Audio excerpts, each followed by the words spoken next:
मंगलम भगवान वीरो मंगलम गौतमो गणी मंगलम कुंद कुंदार्यो जैन धर्मोस्तु मंगलम सर्वमंगल मांगल्यम सर्वकल्याणकारकं प्रधानं सर्वधर्माणां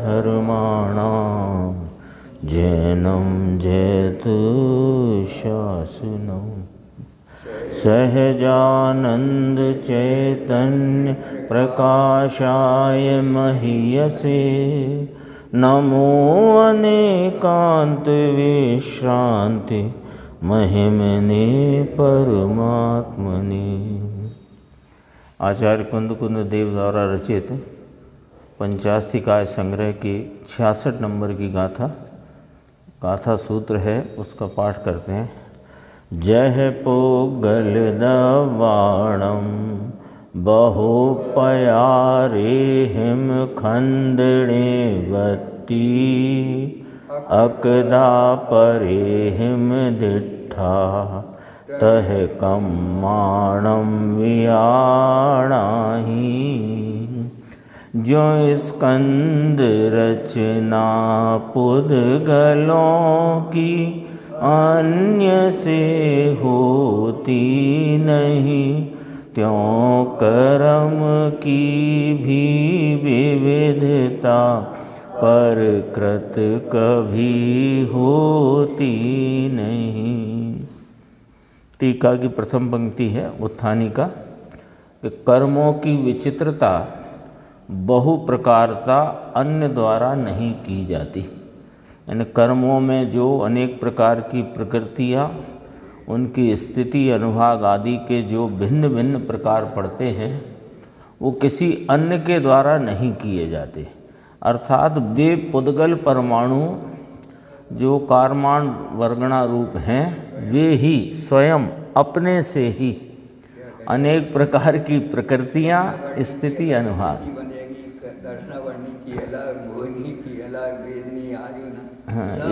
एक साथ एक समय में क्या काम, लेकिन सब अपने से होता है। ये बात को यहाँ 66 नंबर गाथा में आचार्य कुंद भगवान कहते हैं, यथा पुद्गल द्रव्याणाम बहु प्रकारे स्कंद निर्वृत्ति परहि अकर्ता दृष्टा तथा कर्मणाम बीजानिहि। देखो, जिस प्रकार पुद्गल द्रव्यों की अनेक प्रकार की स्कंद रचना, ये दृष्टांत दिया है यहाँ पर।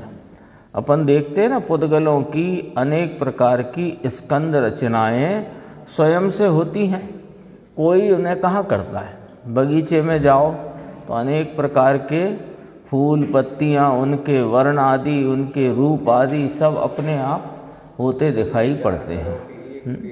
रसोई में देखो तो रसोई में अनेक प्रकार की खाद्य सामग्री के रूप स्वरूप अपने आप बदलते हुए दिखाई देते हैं। पेड़ में करोड़ों पत्ती होती, कौन उनकी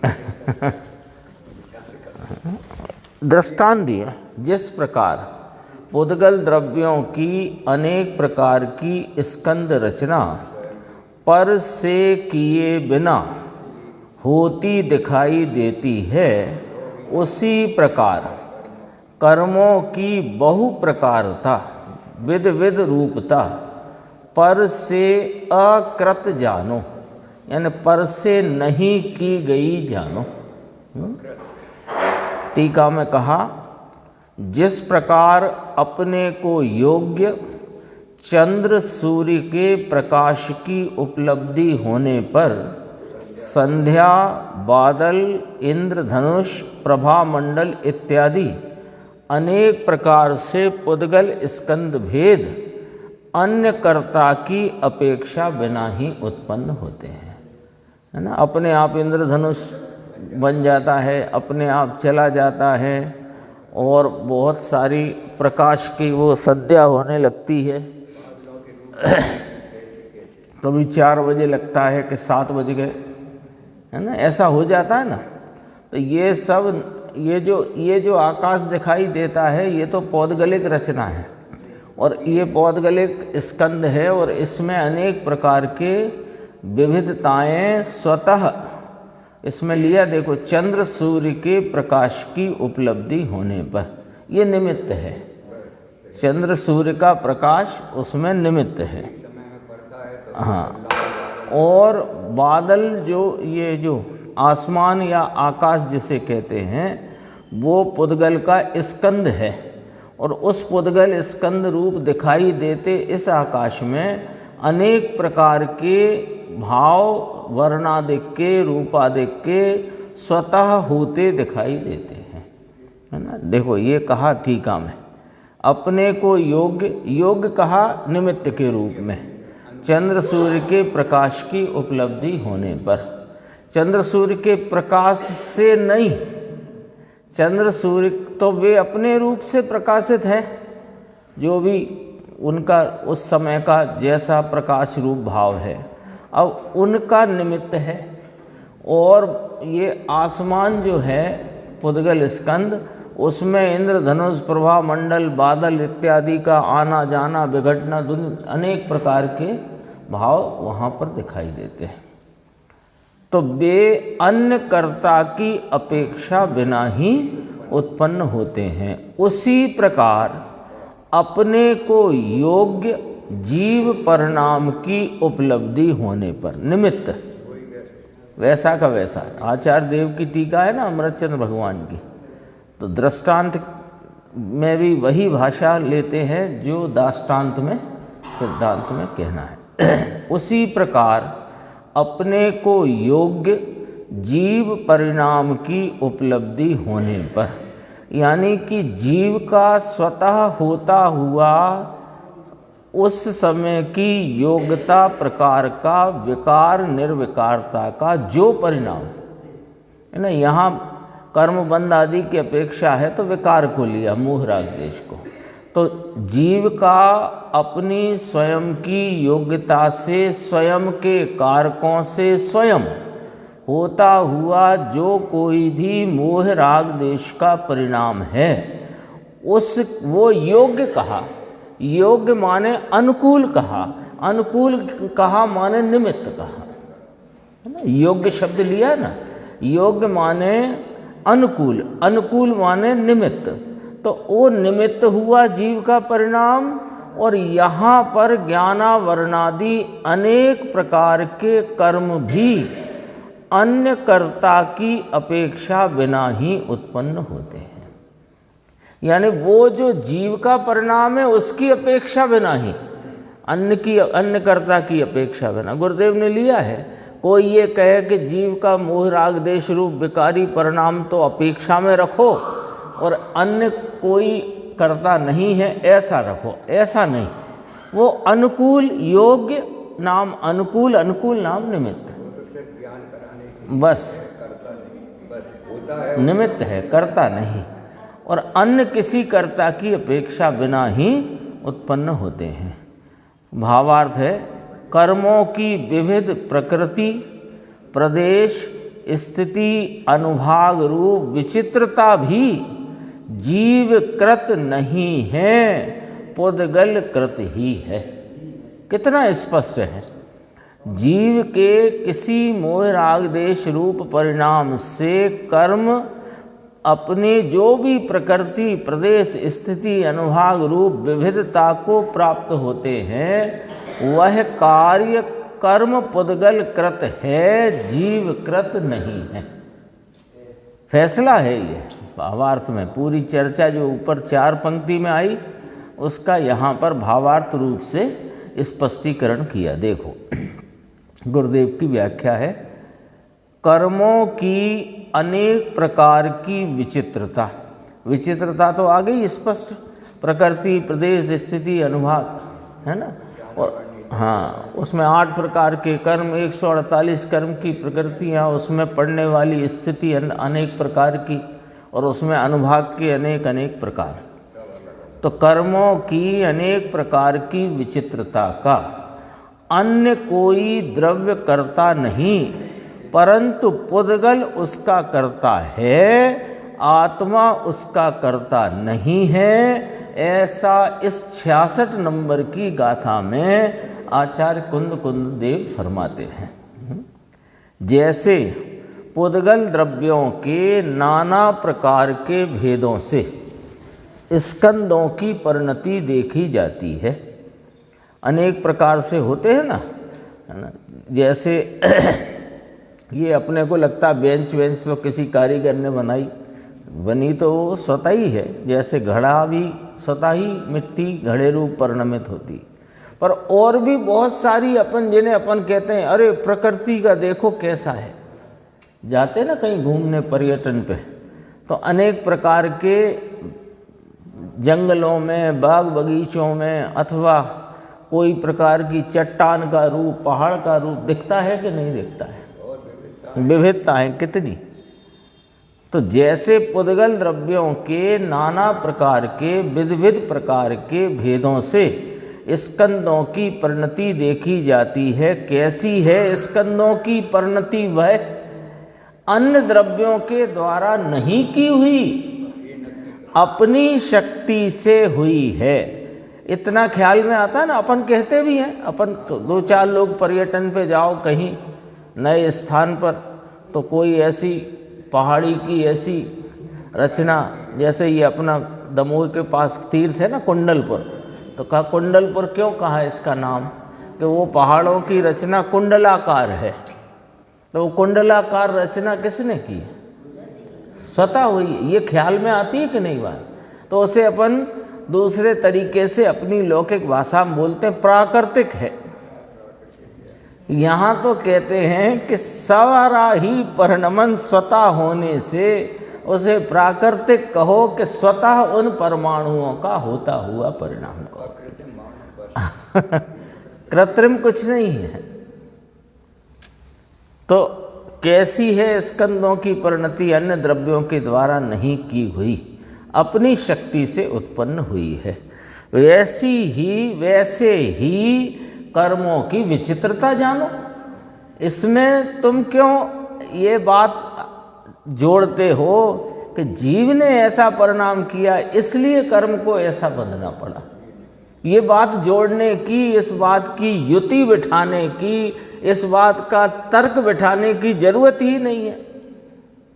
क्योंकि सब पुद्गल स्कंद जितने लोकाकाश में अनंत पुद्गल परमाणु सूक्ष्म और स्थूल स्कंद रूप से भरे हुए हैं, और वे प्रति समय अपने स्वतः स्वयं से ही अपने षट कारकों से परिणमित होते हुए अनेक प्रकार के रूपों को प्राप्त होते हैं।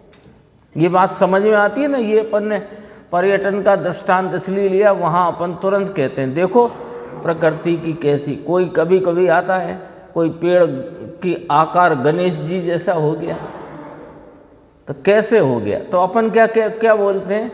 देखो प्रकृति ने, तो सब कुछ सहज है। जो तुम्हें ये बेंच पर ऐसा 5 फुट बाई 1 फुट का ये स्टील का टुकड़ा लगा हुआ कि नहीं फलाने कारीगर ने लगाया है, कि नहीं वो भी स्वतः ही हुआ है।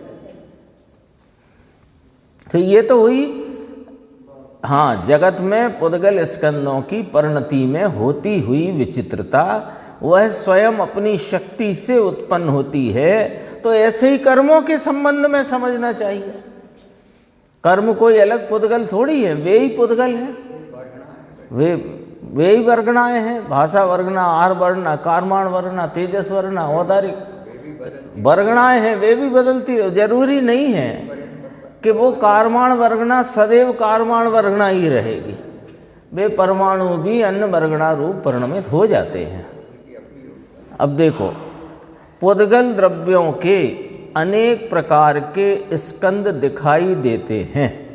वे स्कंद अपने कारण से हुए हैं, आत्मा के कारण से अथवा दूसरे द्रव्यों के कारण से नहीं हुए हैं। उसी प्रकार कर्मों की विचित्रता जानना। अब देखो, जितने प्रमाण में जीव राग करे उतने प्रमाण में कर्म बंधते हैं, तथापि जीव उनका कर्ता नहीं है। बस के हम यहीं तो फंस जाते हैं, हम यहीं तो फंस जाते हैं कि जितने प्रमाण में जीव राग करे, तीव्रता से, मंदता से, प्रशस्त रूप, अप्रशस्त रूप, जैसा करे वैसा राग करे, द्वेष करे, मोह करे, मिथ्यात्व करे, जिस प्रमाण में करता है उतने प्रमाण में कर्म बनते हैं। लेकिन तथापि जीव उनका करता नहीं है, तो वो कैसे होते हैं कि फिर ये जीव का प्रमाण, उनके प्रमाण का क्या मतलब है कि अनुरूपता, अनुकूलता। इसीलिए तो आगम में जीव के मोह राग देश के परिणाम को योग्य, अनुकूल या निमित्त कहा, और उनके अनुरूप होते हुए पुद्गल के परिणाम वे नैमित्तिक स्वतः स्वयं से होते हैं। ये समझने में कठिन थोड़ी है, कठिन बिल्कुल नहीं है, लेकिन वो निमित्ताधीनता का चश्मा इतना जोर से पकड़ा हुआ है कि वो फिर दिखाई नहीं देगा। इधर से तो है डिग्री टू डिग्री, पर उदय के आने पर जीव उसी प्रमाण में नया विचार करेगी, उसकी मजबूरी। हाँ, वो यद्यपि की डिग्री टू डिग्री कहा,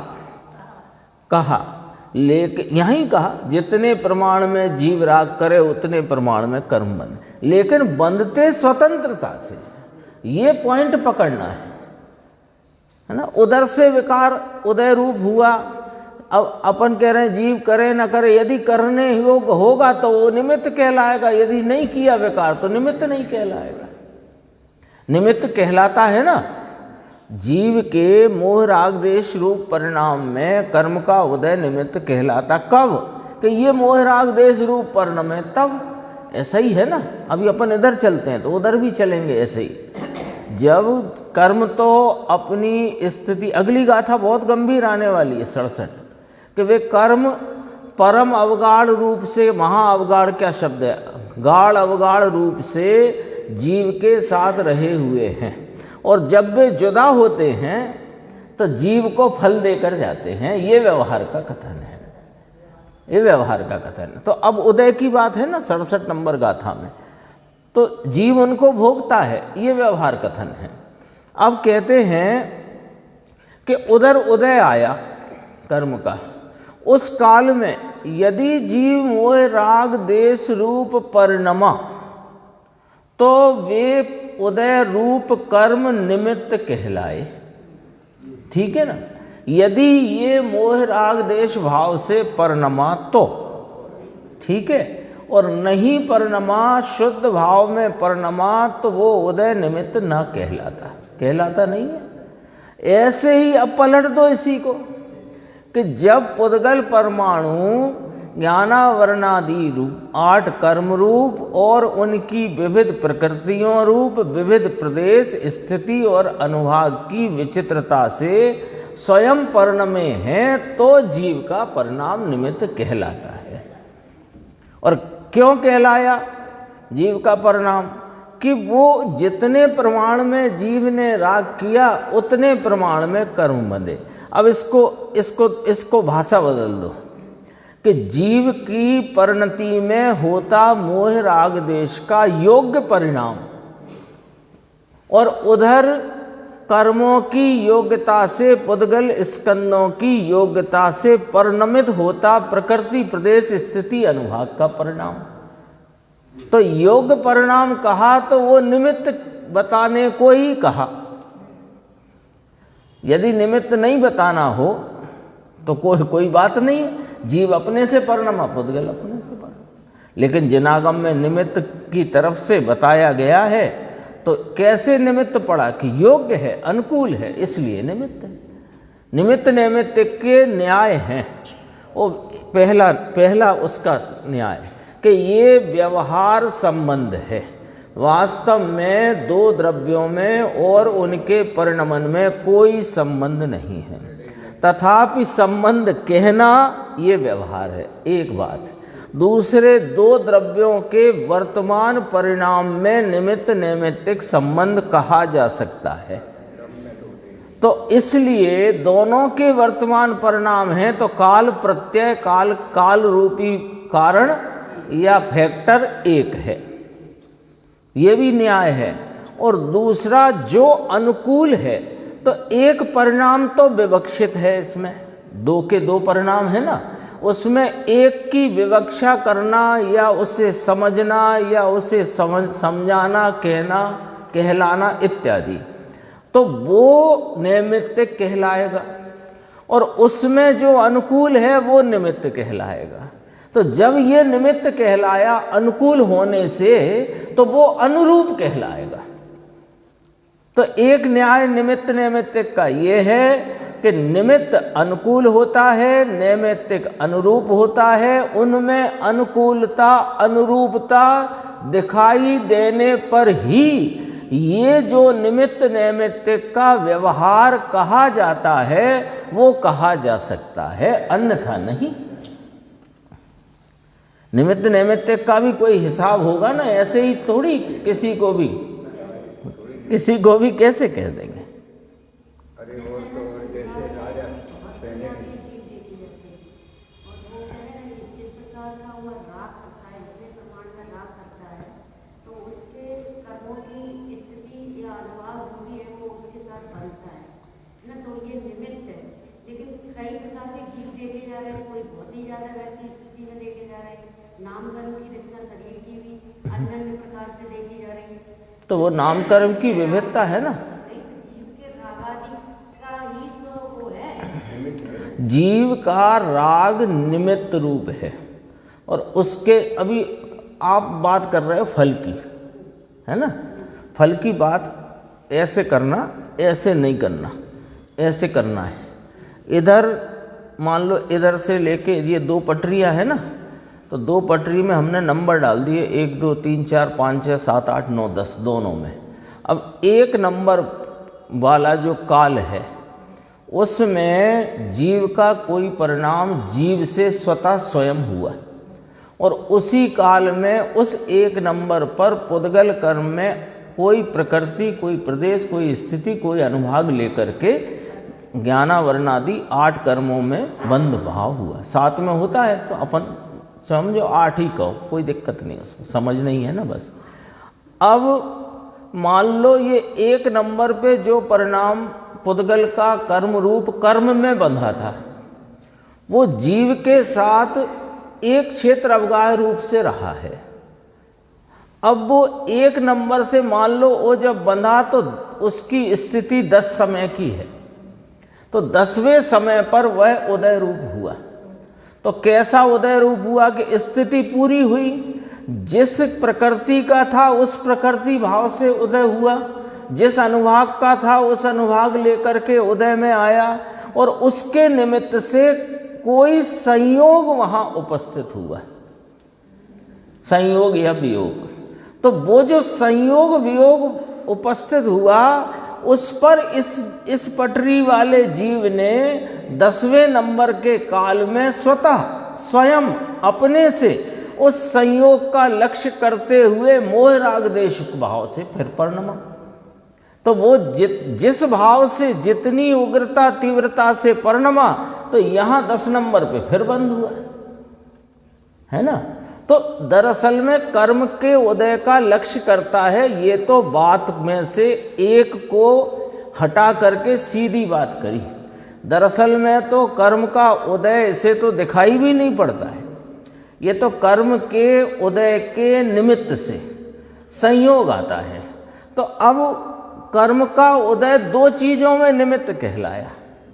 एक तो वहाँ संयोग रूप उपस्थिति में जो भी सामग्री है ना, चाहे वो इष्ट हो अनिष्ट हो कोई भी, उस सामग्री की उपस्थिति में निमित्त कहलाया। और उस समय संयोग का लक्ष्य करके जीव ने जो मोहराग देश परिणाम किया उसमें निमित्त कहलाया।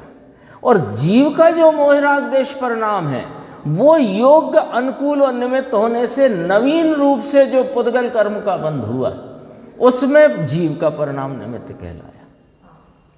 ऐसा ही है ना, चलेगा पैरेलल, ये समझना ये अच्छे तरह से।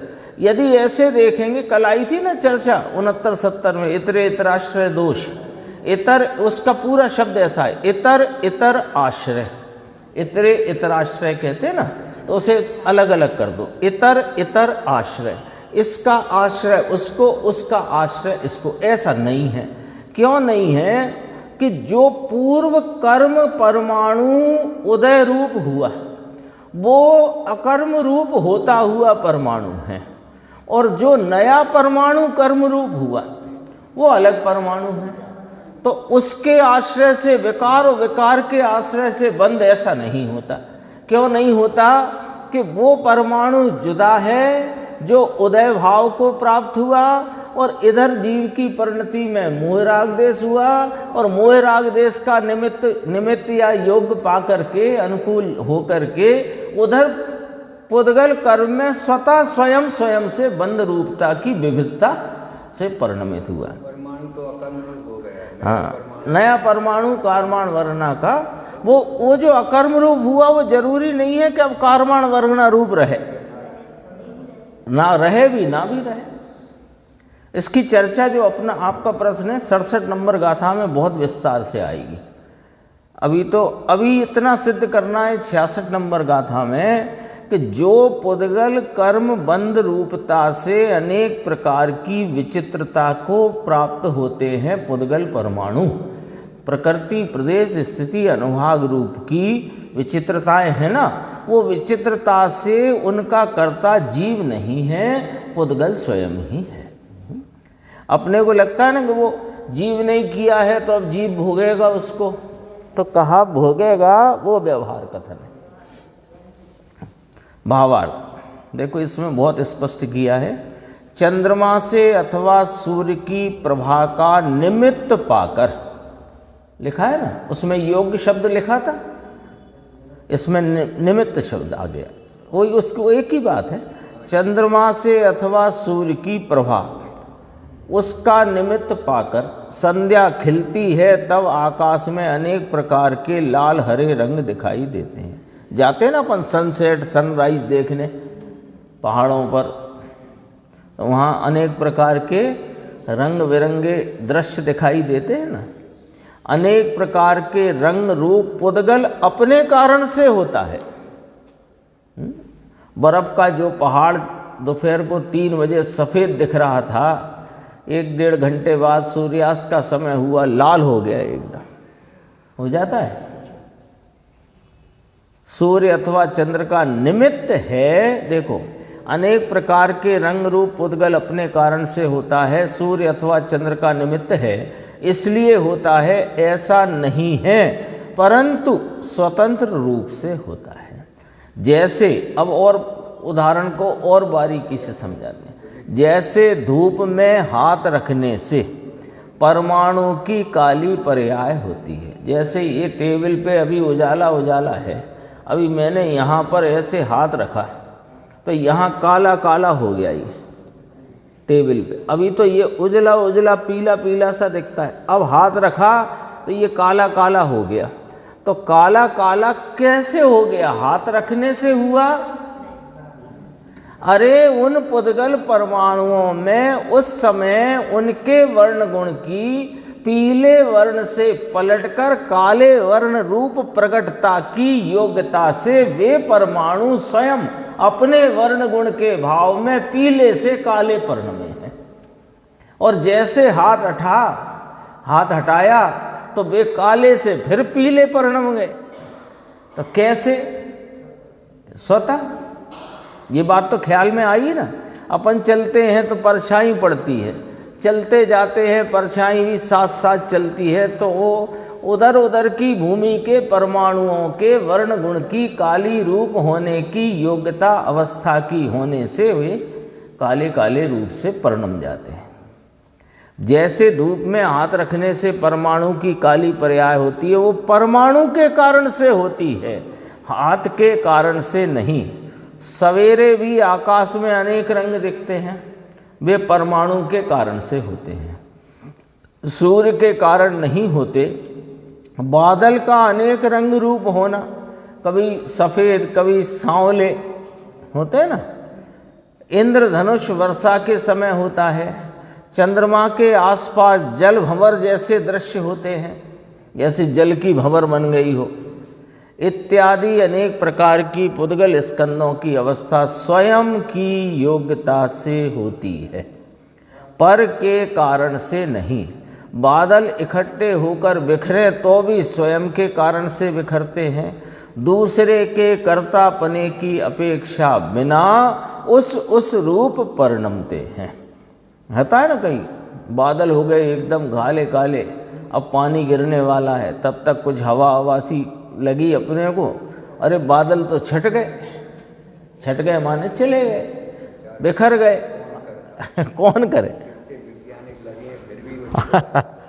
विज्ञान तो ये है ना, वीतराग विज्ञान। एक द्रव्य दूसरे द्रव्य का कर्ता नहीं, बस एक ये सिद्धांत रखो, सारा विज्ञान यही है। यह दृष्टांत अनुसार जीव के अशुद्ध विकारी परिणाम, दृष्टांत समझ गए? ऐसा कह रहे हैं गुरुदेव। दृष्टांत अनुसार माने दृष्टांत समझ गए क्या? यह दृष्टांत अनुसार जीव के अशुद्ध विकारी परिणाम का निमित्त पाकर, जैसे सूर्य और चंद्र की प्रभा का निमित्त पाकर, ये ऐसे हाथ का निमित्त पाकर, है ना, तो अशुद्ध विकारी परिणाम का निमित्त पाकर पुद्गल वर्गणाएं 8 कर्म की दशा रूप स्वयं परिणमती हैं। ये निर्णय करना है, ये निर्णय में बहुत हित गर्वित है। हाँ, ये निर्णय में बहुत हित गर्वित है। हाँ, तो निमित्त नैमित्तिक इसलिए तो नहीं समझाया था कि निमित्त को कर्ता मान लेना। निमित्त नैमित्तिक तो निमित्त ने स्वयं पुकार कर कहा कि मैं निमित्त हूँ, मैं किसी कार्य की उत्पत्ति का कारण नहीं हूँ, है ना, मेरे से कोई कार्य की उत्पत्ति होती नहीं। उत्पन्न होने वाले कार्य में अनुकूलता देखकर मुझ पर निमित्त पने का आरोप किया जाता। उसकी परिभाषा उसके ही मुख से सुनो ना, अपन क्यों हिसाब लगा रहे हो? उसके मुख से सुनो, वो स्वयं ऐसे ही पुकार रहा है। और द्रव्य में अपने कार्य करने में परिपूर्ण, हाँ, सब ईश्वर हैं, कोई सब प्रभु है, सब ईश्वर हैं, जड़ेश्वर है। चलने में समर्थ हूँ तो मुझे कोई कहता है, अब ये थोड़ी सी चर्चा समझने जैसी है ना, यहाँ से ये बात तो लगभग गाथा की पूरी बात अपने सामने आ गई। अभी कुछ बातें और गुरुदेव ने ली, ये सदगुरु प्रसाद में से आए हैं प्रवचन। उस समय गुरुदेव के समक्ष ही उनके प्रवचनों को शॉर्ट हैंड में कोई भाई लिखते थे, फिर उसका संपादन करके यानी मुख्य अंश एकत्रित करके राम जी भाई देखते थे, और राम जी भाई को भी उसमें कहीं कुछ लगता था तो गुरुदेव श्री से चर्चा करते थे, उसके बाद ये प्रिंट होते थे। सदगुरु प्रसाद अपने पास आए थे, बड़े बड़े रजिस्टर, हाँ, वो साइकिल स्टाइल होती थी उस समय, फोटो कॉपी भी नहीं थी, साइकिल स्टाइल होती थी। कोई कहता है कि जो जीव स्वरूप नहीं जानते उन्हें कम दोष लगता है, और जानकर जो पाप करे वह अधिक दोष का पात्र है, सो यह बात मिथ्या है। हाँ, और जिन्हें पता है उन्हें अधिक पाप, जिन्हें नहीं पता उन्हें कम पाप, तो यह बात मिथ्या है। देखो, वस्तु स्वरूप का अजानपना यही बड़ा पाप है। अज्ञान ही सर्व अपराधों का मूल है। अज्ञान है वही पुण्य पाप का मूल है, पुण्य पाप है वही संसार है। सीधी सीधी बात। हाँ, हमें नहीं पता था कि कत्ल करने से फांसी की सजा होती है, इन्हें पता था तो इन्हें तो फांसी दे दो, मुझसे कोई काम करा लो महीने 2 महीने, और क्या है, मुझे पता नहीं था। तो ऐसा चलता वहाँ भी नहीं चलता। तो ये जो पारलौकिक, ये जो वस्तु स्वरूप का कानून है, सिद्धांत है, यहाँ कैसे चलेगा? देखो, मैं निगोद के जीव को, अब समझना, निगोद के जीव को तो ऐसी खबर भी नहीं है कि मैं किसी को मारूं। तथापि उल्टी मान्यता और विपरीत आचरण यही उसका बड़ा पाप है। और बाहर में भी अपन को इसकी हिंसा दिखाई नहीं देती। अब ये पेड़ है, क्या हिंसा कर रहा है? लेकिन निरंतर पाप का बंध हो रहा है और संसार उनका चल रहा है। देखो अभी समझना, पाप का बंध हो रहा है तो पाप का बंध तो कर्मों में हो रहा है और संसार उनका चल रहा है मोह राग देश के परिणमन से। दुख है उनका मोह राग। मोह राग पे पर देखो पाप बांधे हैं ना, तो अब वो पेड़ के रूप में भोग रहा है जीव, है ना, निगोद कि वो अपने मोह राग देश के परिणाम से परिणमता हुआ संसार में पड़ा हुआ है। ऐसे बात को समझो, वो तो निमित्त है उसमें। इसके कोई पूछे कि इसका मोह राग देश क्यों नहीं रुकता, कि ये स्वयं नहीं रोकता, तो कोई पूछे क्यों नहीं रोकेगा साहब, हर जीव रोकना चाहता है, वो क्यों नहीं रोकना, कि वो कर्मों का उसका निमित्त ऐसा चल रहा है, ये या निमित्त में कर्मों का उदय ऐसा चल रहा है, ये कथन करके बताया है। राग देश संसार, मोह राग देश का नाम संसार है। और पुण्य पाप तो असल में एक कथन पद्धति में पुण्य पाप दरअसल में कर्म बंध के भाव को कहते हैं, पर कभी कभी पुण्य पाप जीव के परिणाम को भी कह देते हैं, तो वो समझना पड़ेगा। और शुभ अशुभ हैं वे जीव के परिणाम हैं, तो बंध को भी शुभ बंध अशुभ बंध कह देते हैं। तो वो तो उनमें निमित्त नैमित्तिकपना है, तो उधर इधर से कथन करने में आ जाता है। अभी देखो नीचे की पंक्ति, समकिति जीव युद्ध में करोड़ों लोगों की हिंसा करता दिखाई दे, तथापि चारित्र की अस्थिरता का अल्प बंध है।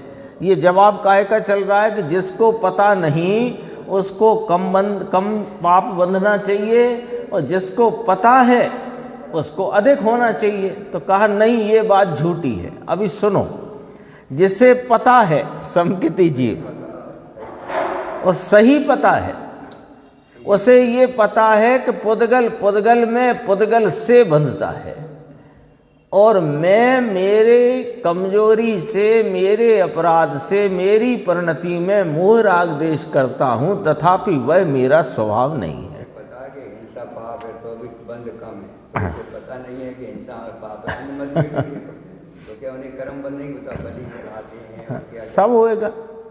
समकिति जीव यहाँ लिया, देखो बहुत गजब की लिया। समकिति जीव युद्ध में करोड़ों लोगों की हिंसा करता दिखाई दे, 150 नहीं लिए, करोड़ों लोग, तथापि चारित्र की अस्थिरता का अल्प बंध है। संकल्प की हिंसा नहीं है, उसे विरोधी संकल्प की हिंसा का त्यागी है उस समय भी। और निगोद का जीव किसी को मारता हुआ दिखाई ना दे, तथापि उल्टी मान्यता द्वारा महापाप बांध रहा है। किसी को मारता नहीं दिखाई देता, और आगम कहता है स्वयं जन्म मरण एक सांस में 8-10 बार। तथापि उल्टी मान्यता द्वारा महापाप बांध रहा है। अब सुनो गुरुदेव की पंक्ति, द्रव्य गुण पर्याय का स्वरूप क्या है उसकी खबर नहीं है, वही बड़ा पाप है। नहीं जानना द्रव्य गुण पर्याय का, द्रव्य गुण पर्याय के स्वरूप में कैसे पाप से बच जाएंगे कि प्रत्येक द्रव्य अपने स्व चतुष्टय में अपनी सत्ता से रहा हुआ है, और अनादि अनंत रहने वाला प्रत्येक द्रव्य काल प्रवाह सापेक्ष अपने प्रत्येक समय के भाव में स्वतः स्वयं के षट कारकों से परिणमन करता हुआ है। कोई किसी का परिणमन करता नहीं, कराता नहीं, प्रत्येक परिणमन पर कारकों से निरपेक्ष है। किसी से राग द्वेष क्यों होगा? जब गुण पर्याय का स्वरूप समझा, प्रत्येक द्रव्य अपने अपने कार्य कर रहा है, तो वो सबसे पहली चीज है मोह। मोह की परिभाषा है पर में सावधानी। तो पर में सावधान क्यों है? जब पर स्वतंत्र है, ये बात का अपने प्रतीति और विश्वास हुआ, तो फिर पर में सावधानी रही ही नहीं, तो मोह चला गया। वही बड़ा पाप है। 3 पंक्ति है नीचे देखना, यहाँ अब इसको समझाते हैं कि देखो साहब, निमित्त पाकर लिखा है, तो निमित्त तो है ना, तो ये जो निमित्त तो है ना में तुम कर्ता वाला ऊंट घुसा देते हो।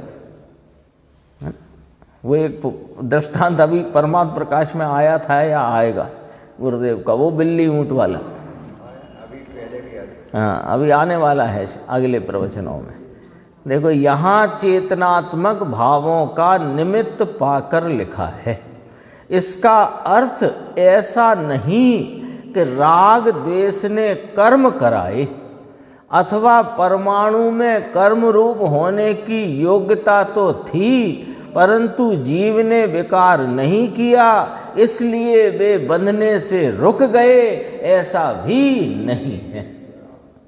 ये कौन को जवाब है? सुनो, एक अपने जैनियों में एक कुछ लोग इस प्रकार से मानते, कहते, बताते, समझाते हैं कि प्रत्येक जीव में योग्यताएं तो अनेक प्रकार की हैं, प्रत्येक द्रव्य में योग्यताएं तो अनेक प्रकार की हैं, जैसा निमित्त मिलता है वैसी योग्यता से वो परिणम जाता है। हाँ, क्योंकि जब ये पढ़ा शास्त्र में कि प्रत्येक द्रव्य अपने उस समय की योग्यता प्रमाण में परिणमता है, अच्छा योग्यता से परिणमता है, हम भी मान गए योग्यता से परिणमता है। अब योग्यताएं तो अनेक प्रकार की हैं, इसमें जैसा निमित्त मिलेगा वैसी योग्यता परिणम जाएगी। फिर कचरे में घुस गए फिर गड़बड़ हो गई। यही तो है, वो बिल्ली निकालने के चक्कर में ऊंट को चला। देखो इस चेतनात्मक भावों का निमित्त पाकर, ये शब्द लिखा है निमित्त पाकर, इसको ऐसे पढ़ो कि जब पुद्गल परमाणु अपनी योग्यता प्रमाण में उस प्रकार की प्रकृति, प्रदेश, स्थिति, अनुभाग की विचित्रता को प्राप्त करके परिणमित हुए हैं, तब उनमें जीव के मोह राग देश रूप परिणामों को अनुकूल देखकर उनको निमित्त कहा, इसलिए निमित्त पाकर लिखा है। पूरा समझना तो पड़ेगा। देखो दोबारा पढ़ते हैं, चेतनात्मक भावों का निमित्त पाकर लिखा है, इसका अर्थ ऐसा नहीं है कि राग द्वेष ने कर्म कराए। कोई ऐसा मानता है कि राग द्वेष ने कर्म को बंधवाया, बांधे, अथवा कोई ऐसा कहे कि परमाणु में कर्म रूप होने की योग्यता तो थी, वे तो तैयार बैठे थे कर्म रूप बंधने के लिए, लेकिन जीव ने विकार किया नहीं सो वे रुक गए, ऐसा भी नहीं है। जीव जब राग द्वेष की वृत्ति को छोड़कर अपने चैतन्य स्वरूप के आश्रय आलम्बन में शुद्ध उपयोग भाव से परिणमता है, उस समय वहाँ रहे कारवाण बरगणाओं में कर्म रूप बंधने की योग्यता ही नहीं होती, क्योंकि योग्यता त्रैकालिक नहीं होती, योग्यता सामयिक होती है।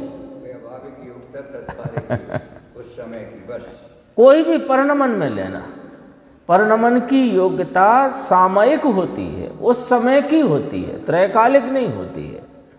त्रैकालिक तो जो जिस स्वभाव का है वो उस स्वभाव में ही परिणमता है, ये त्रैकालिक स्वभाव की बात है। पुद्गल जानने रूप नहीं परिणम सकता, जीव स्पर्श रसगंध रूप नहीं परिणम सकता, ये स्वभाव की बात है, ये योग्यता यहाँ नहीं लगानी है। योग्यता तो उस समय का जो व्यक्त परिणाम है, उपस्थित परिणाम है, वह उसी द्रव्य की उस समय की योग्यता प्रमाण में होता है, ऐसा है। कोई कहे, ये पढ़ लिया ना, अशुद्ध भावों का निमित्त पाकर पुद्गल स्कंद अपनी शक्ति, निमित्त पाकर माने उस समय हुए जीव के मोह राग देश रूपी अशुद्ध भाव निमित्त का आरोप पाते हैं और पुद्गल स्कंद अपनी शक्ति से कर्म रूपता से बंध जाते हैं। कोई कहे कि यदि आत्मा कर्म से बंधा नहीं तो अबंध सिद्ध होने से अभी ही सिद्ध होना चाहिए। बंद ठहरा। हाँ, यदि आत्मा कर्म से बंधा ही नहीं है तो फिर वो तो अबंध ठहरा, तो अभी क्यों नहीं है सिद्ध? उसका तर्क है कि भाई तेरे जैसे भाव हुए वैसे ही कर्म बंधे, उन कर्मों को तूने किया नहीं। देखो एक लाइन में पूरा खेल समझा दिया। तेरे जैसे भाव हुए वैसे ही कर्म बंधे, तभी तो अनुकूलता अनुरूपता की बात कही। तो जैसे भाव हुए अनुकूल नाम निमित्त, और वैसे कर्म बंधे अनुरूप नाम निमित्त। उन कर्मों को तूने नहीं किया, उन कर्मों में बंध भाव को तुमने नहीं किया। उन कर्मों का निमित्त पना राग देश तुझ में नहीं, ऐसा भी नहीं। उन बंध रूप पुद्गल स्कंदों को योग्य अनुकूल पड़े ऐसे निमित्त रूप परिणाम तेरे उस समय हुए हैं, ऐसा भी नहीं कि नहीं हुए। कितनी गुरुदेव श्री ने समझो पूरा कर्म सिद्धांत खोल दिया है इन गाथाओं के द्वारा। कितना लिखा, उन कर्मों को तूने किया नहीं, तो ऐसा नहीं मानना कि उन कर्मों का निमित्त पना यानी कि राग देश मोह का भाव तुझ में नहीं, ऐसा भी नहीं है भाई साहब। हाँ, यदि राग देश ना हो तो सिद्ध हो जाए। तुमने कहा था ना, कर्म तो जीव ने बांधे नहीं, जीव कर्मों से बंधा नहीं, तो हमने आपके कथनानुसार जीव तो अबंध रूप है, तो अबंध है तो सिद्ध होना चाहिए। तो भाई तूने पढ़ा नहीं, दो प्रकार के बंध कहे हैं, भाव बंध और द्रव्य बंध कहे हैं कि नहीं कहे? तो राग देश मोह का जो भाव है वो बंध भाव है, वो संसार है, उसी को संसार का। हाँ, मोह राग देश तीनों आ जाते हैं उसमें। यदि राग देश ना हो तो सिद्ध हो जाए, हम तो खुद ही कह रहे हैं। भाव अब इसको भावबंध द्रव्यबंध में घटा दो। यदि भावबंध ना हो तो सिद्ध हो जाए। दरअसल ये द्रव्यबंध से असिद्ध नहीं है, ये भावबंध से असिद्ध है। और भावबंध चले जाएं तो देखो केवली हो जाते हैं, पूर्ण भाव प्रकट हो जाता है और कर्म शेष रह जाते हैं, बने रहते हैं। शरीर भी बना है, शरीर ही बना है, पूर्ण भाव प्राप्त है, अनंत चतुष्टय प्रकट हो गया है। एक असिद्धत्व है तो वो तो हो जाएगा, लेकिन कोई सुख बढ़ जाएगा ऐसा नहीं। उतना ही सुख जो केवली की प्रथम दशा में है, वो सिद्ध में पहुंचकर साधी अनंत काल भी वैसा ही सुख पूरा का पूरा वो ही है बस, वो भी अपरिमित है। देखो इसलिए पुद्गल को देखो कहाँ था, यहाँ। यदि राग देश ना हो तो सिद्ध हो जाए, तुझ में राग देश रूपी संसार है, इसलिए पुद्गल को कर्म रूप होना पड़ता है, ऐसा भी नहीं है। जीव के राग द्वेष के तथा कर्म के, दोनों में परिणाम शब्द लगा लो। जीव के राग द्वेष के परिणाम और कर्म के प्रकृति प्रदेश स्थिति अनुभाग रूप बंध परिणाम दोनों के स्वतंत्र निमित्त नैमित्तिक संबंध है। और थोड़ी सी चर्चा 2 मिनट में पूरी करते हैं बस। देखो, जीव जितने राग देश करे उतने प्रमाण में कर्म बनते हैं, ये चर्चा हो गई थी। कोई जीव दया थोड़ी करे और पुण्य कर्म अधिक बने, ऐसा नहीं है। दया बहुत करे और पुण्य कर्म अल्प बने, ऐसा नहीं है। अधिक अशुभ भाव करे और अल्प पाप कर्म बने, ऐसा भी नहीं है। देखो इसको एक बहुत अच्छा उदाहरण यहाँ गुरुदेव ने लिया, इसलिए अपन इसको पढ़ रहे हैं। जिस प्रकार तराजू में बांट की अपेक्षा सामने चीज कम हो तो कांटा टेढ़ा रहता है, तथापि कांटा अपने कारण से टेढ़ा रहता है। सामने चीज कम है इसलिए टेढ़ा रहता है, ऐसा नहीं है। तथा चीज और बांट समान होने पर कांटा बराबर सीधा होता है वह अपने कारण से होता है, पर चीज के कारण से नहीं होता। ऐसे तराजू के दो पलड़ों में बाँट के प्रमाण में चीज, और चीज है बाँट के प्रमाण में, तो उसमें अनुकूलता अनुरूपता कहो। 1 किलो शक्कर और 1 किलो का बाँट, तो शक्कर में बाँट घुस गया क्या? तो शक्कर 1 किलो प्रमाण है, ये दोनों में अनुकूलता अनुरूपता, निमित्त निमित्त देखो। 1 किलो शक्कर, अब शक्कर में ना किलो है ना पर चीज के कारण नहीं होता। वहां कांटे को खबर नहीं है कि मैं सीधा हूं तो इसका सौदा पटे ऐसा तो नहीं है। तथापि वह अपने कारण से सीधा होता है। उसी प्रकार जीव जितने प्रमाण में राग द्वेष करे उतने प्रमाण में जड़ कर्म बनते हैं। कांटा कांटे से समान मिल जाता है। जीव ने इतने और ऐसे राग द्वेष किए इसलिए उसके प्रमाण में मैं बंध जाऊं, ऐसी जड़ कर्मों को खबर नहीं है। तथापि विकार के प्रमाण में कर्म बनते हैं तो भी जीव उनका करता नहीं है। तो फिर दुकान शरीर इत्यादि पर पदार्थ का आत्मा करता हो, ऐसा कभी नहीं बनता। आगे की चर्चा आगे।